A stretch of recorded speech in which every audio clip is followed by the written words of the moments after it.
Hey TMFG community. In today's episode of Ask TMFG, we're going to be discussing the benefits of staying invested in this current market conditions. Remember, if you do enjoy our content, like, comment, and subscribe to the YouTube channel because we love doing these videos for you.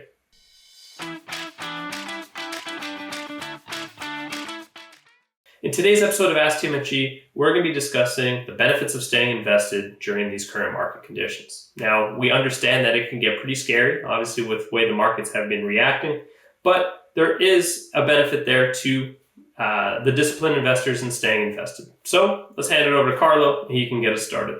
Carlo? Thanks, John.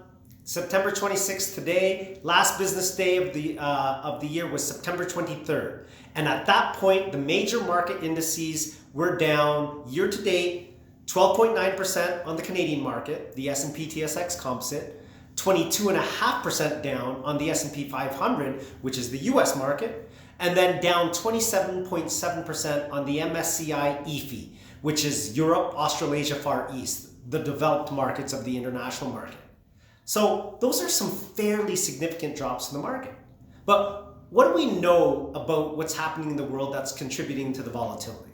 Okay, so number one, we know inflation is still running high.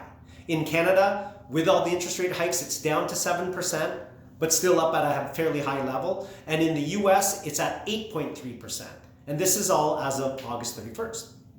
We also know that interest rates are still rising and they're set to rise again.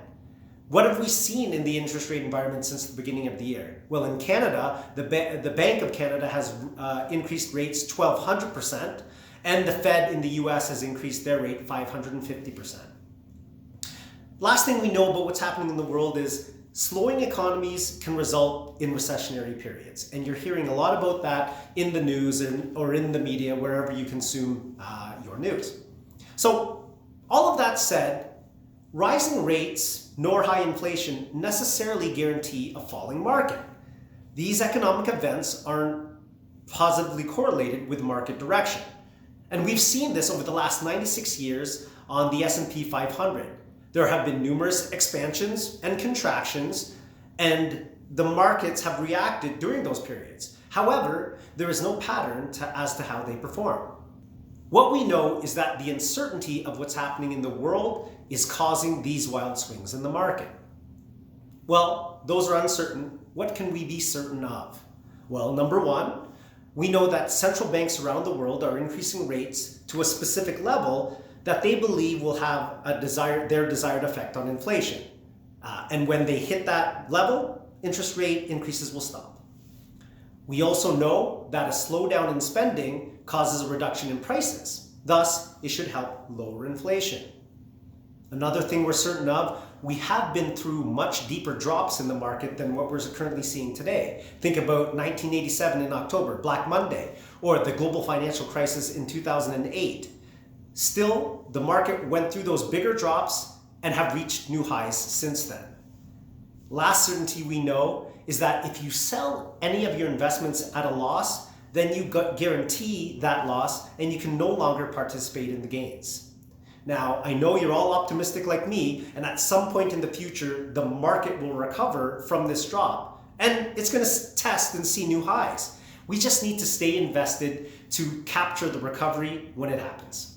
All excellent points there, Carlo. And just like you mentioned, our main focus here is, first of all, we know those certainties that you had laid out, and really what our focus here is, and we probably have brought this up in meetings past, is controlling the aspects of our life that we can control.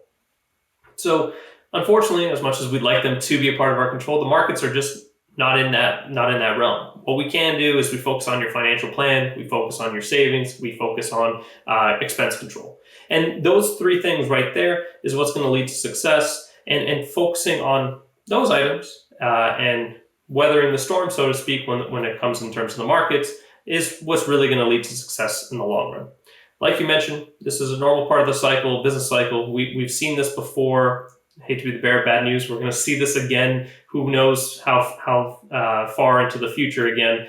But it's what we can do during those times is what's going to lead to the most success. So that's today's episode of Ask TMFG. Remember, if you do enjoy our content, like, comment, and subscribe to the YouTube channel. Until next time, I'm John Yaconetti. I'm Carlo Cancino. And this has been Ask TMFG.